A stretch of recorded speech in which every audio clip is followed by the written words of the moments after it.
This is Kyle Bauer reporting from the border just west of El Paso, Texas, at the St. Teresa Import-Export Station. What you see in the background is the Border Patrol car. You see the main gate between the Mexican side and the United States side. You're seeing cattle that are crossing over from the Mexican side to the United States side. Through that gate, all the cattle through this facility will pass, whether they're being imported into Mexico or imported into the United States. Over the next few minutes, we'll be explaining that process to you so you have a greater understanding of how it works. This facility, the Santa Teresa International Import-Export Livestock Facility, is the largest facility along the entire border, Texas through California. The four American states are bordered by 6 northern Mexican states. The ownership of this facility is from the Chihuahua cattle growers. We're an agriculture co-op. We have about 7,000 to 8,000 members at any one time. It's 52 local associations, cattle growers associations that make or compose the makeup of the Unión Ganadera. And this station is the last marketing outreach for the cattle growers. The state of Chihuahua is known as the Estado Grande, big state. It borders New Mexico, part of Arizona, and Texas. Chihuahua is basically a 200-mile buffer that protects the United States from any type of foreign animal diseases. They guard their ability to trade cattle or move cattle into the United States jealously. Therefore, they guard their animal health status very closely.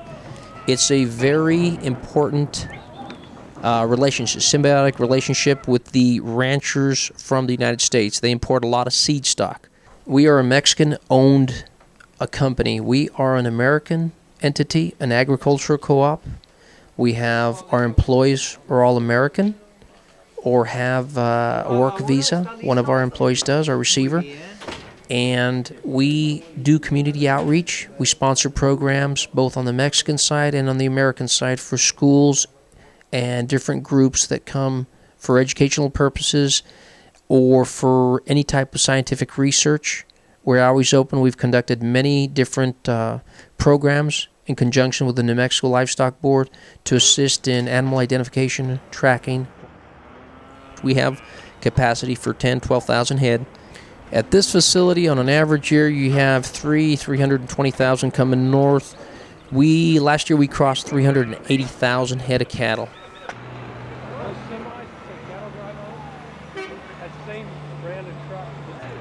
Daniel, what does a normal day look like here? A normal day, depending on the season or the time of year, starts about 7 o'clock. Actually, the feeders are in here by 6:15, preparing the processors, preparing the meals.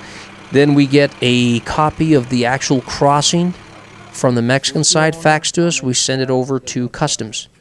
Customs knows approximately how many cattle are going to cross, and they adjust their numbers of their staffing per the numbers we're going to cross. And especially now during the winter seasons, the light's gone by 5:30. But we have the ability and the capability to light this place up like a Christmas tree. It's lit up like day. We can work in the darkness and load up trucks. How many people does it take to operate the facility? We employ between 20 and 30 personnel, 32 people, depending on the seasons. But an average day is from, during the peak seasons, is like from about 6 in the morning to about 3 in the morning, when we're crossing about 4,400 head a day. Raul Tellez has exported cattle for many years through this facility and others. Where are we, and how have you used this facility in the past? Right now we're standing on the American side at Santa Teresa Import-Export facilities. On the Mexican side, of course, they're identical as this. And over the course of the last 26 years, through this port and other ports along the border, I have crossed over 18,000 head of dairy cows, horses, limousine bulls, Hereford bulls, Charolais bulls, all breeds of cattle. Okay, the cattle that cross the actual border from the Mexican side to the American side, the feeder steers, they arrive 1 day prior, approximately 1 day prior, They're downloaded on the Mexican side. You have your clean and your not clean pens. Your clean are the cattle just from the state of Chihuahua, which is on one side of the facility. The other pens are the cattle from other states. They have these two different pens or two different sides of the facility to minimize commingling of animals, and that's for an animal health perspective. We have a 20-foot high border fence that went up by the end of October of 2008. With that, we have two gates. And when we need to cross cattle, we get a schedule, we contact customs. They're at our disposal. That within 10 minutes, they'll have an officer here that unlocks that gate. The only thing that's allowed to cross here are cattle, equine or horses, equine or cattle. We've had special dispensation in the past between USDA and SAGARPA, the Mexican equivalent of USDA, to cross bison or sheep. But those are different requirements and different pens, and it's a matter of basically what we usually cross here is cattle and horses. No personnel. It's not one of the 26 authorized personnel crossing ports. Once they've reviewed the paperwork for the different lots of cattle, and a lot of cattle can be anywhere from 8 animals, it can go up to 800 animals.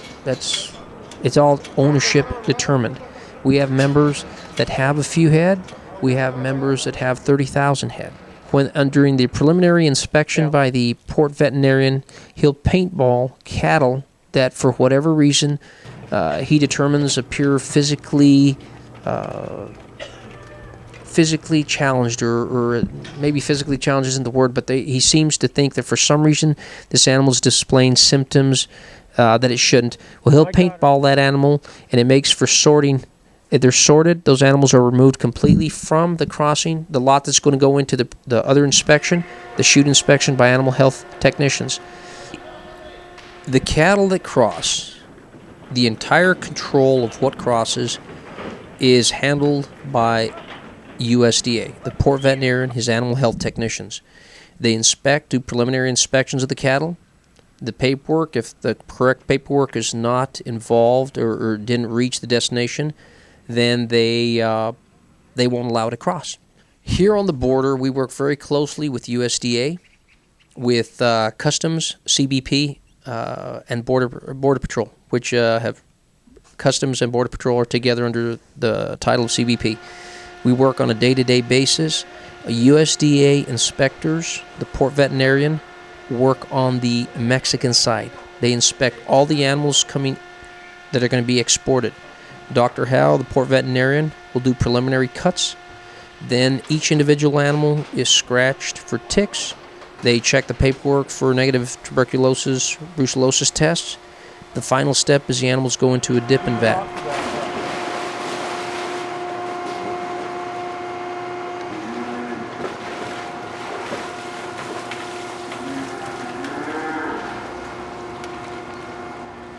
Once they come out of the bath, they'll drip for 20 minutes.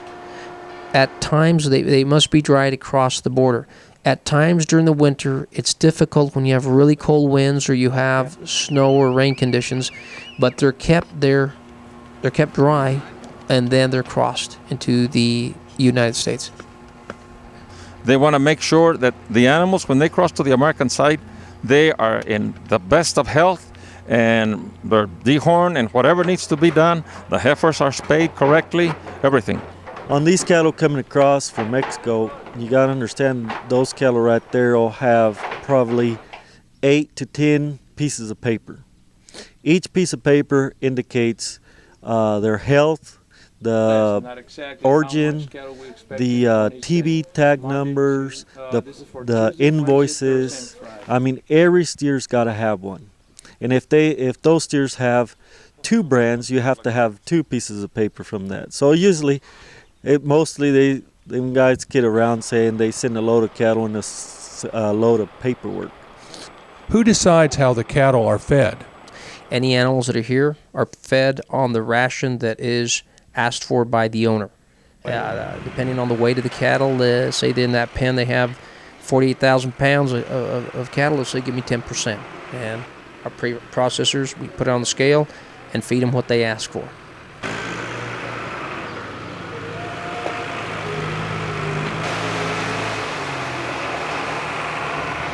We have 2 scales that we run the cattle across. They're the pay scales, pay weight.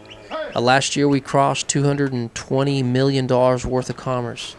These scales are calibrated every month by Sherman Peace. The cost is $714 to ensure that these scales are calibrated at 0. We cross on foot here on hoof.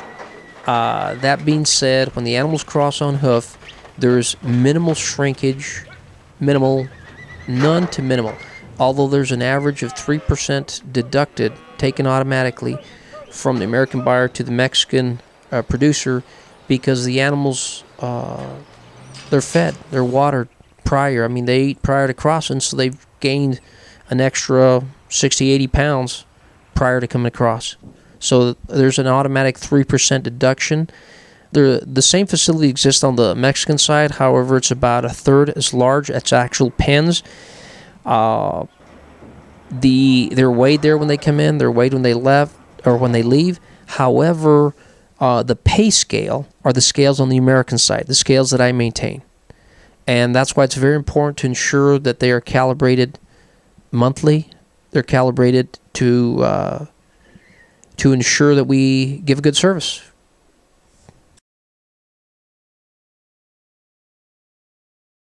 In Chihuahua, they've been having traceability of animals for hundreds of years.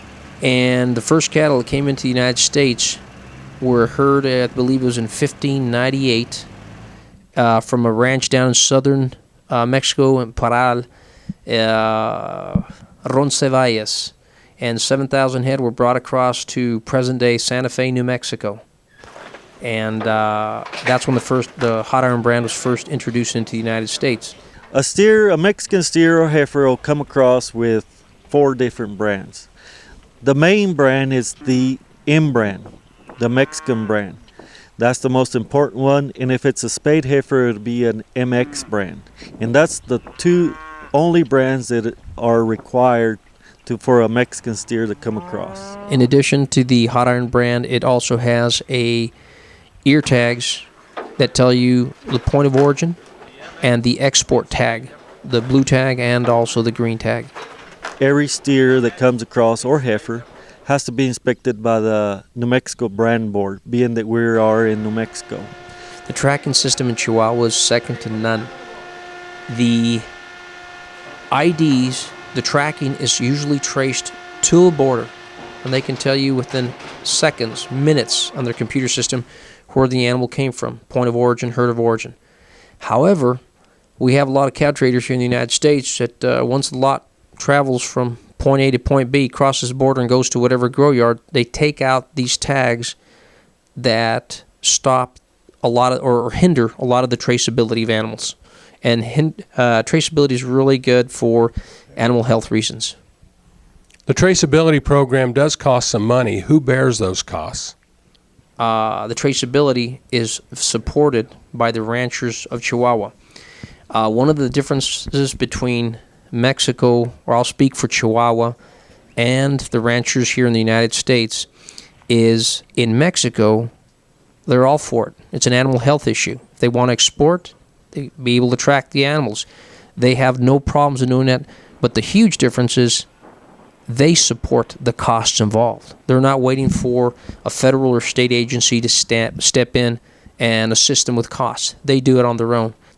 We've heard about the electronic tag system. Can you expand on that? The actual electronic tag, SAGARPA's been working with USDA to incorporate everything into one tag, so you don't need 3-4 tags on the animal.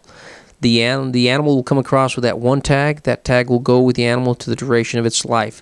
They're involved in negotiating a pilot program between SAGARPA, the equivalent to USDA, and the USDA. How does the buying, selling, and sorting work? We buy them on the Mexican side at the ranch, and their job is to deliver them to the U.S. on the U.S. side with all the health papers and all the brand papers and all that entails to get the Mexican cattle onto U.S. soil. Once the cattle comes into the United States, we put them through a sorting chute. And what we do there is that we'll sort them for size and for class. When the sorting is done, it's done approximately, we have 5 ways, 5 different pens to sort it. 4 pens and the pass. The pass goes straight to the scale. The owner or the owner's agent of the cattle will sort it. My folks are there to cut at the cutting gates per what the sorter says. They come across as 1, 2, 3, 4, and pass. And this is based on their weight. And we take delivery on the U.S. side with U.S. weights on U.S. scales. And we sort them, pin them, and make loads for different customers that we have in the United States. Sometimes you'll have multiple buyers or different orders, and this buyer will sell to another and another. And before the animals leave the facility, leave the front gates of the facility, they'll have 3 or 4 owners. In the state of New Mexico, the New Mexico Livestock Board collects for the beef checkoff. Humberto Lucero is the deputy contractor here from the Livestock Board. Every time there's a change of ownership, there's a fee incurred. $1 goes to the New Mexico or the Beef Council, New Mexico Beef Council. That being said, we generate lots of money for the beef checkoff. They collect the $1 a head checkoff for every steer that comes through here. The Mexican cattle rancher is the one that pays for that beef checkoff. Actually, the beef checkoff, the Mexicans just see it as another cost to doing business. Give us an example of the typical costs for the Mexican ranchers to get cattle here. It usually costs between $42 and $48 per head for the Mexican rancher to bring his cattle. We're talking freight, we're talking tags, we're talking all the governmental costs incurred on the Mexican side prior to getting to the border. It's a pretty costly situation for him, but I don't think American ranchers understand all the detail and costs involving the cattle getting to the border on the Mexican side. The negative TB test, the negative brucellosis test. I mean, there's a lot of requirements on the Mexican side that the American ranchers do not face. There's a lot of activity with imports and exports. Some might wonder why there's so much interest and activity here. The answer is very economically oriented, because when the Mexican puts together, say, 100 head, and the price is $1.50 a pound, and his animals are weighing 500 pounds, you're looking at $750 per animal. Does Mexico have a feedlot industry? There's not large feedlot operations, an industry in Chihuahua, although that's changing. In recent years, there's been a movement to encourage a feedlot operation in an industry to retain the steers and heifers and put them in the grow yard in the state itself and not so much cross into the United States. As long as the price holds, I believe we will have a lot of exportation from Mexico, importation into the United States of steers and heifers. This is Kyle Bauer finishing my report from the Mexican-American border just west of El Paso, Texas at the St. Teresa Import-Export Station.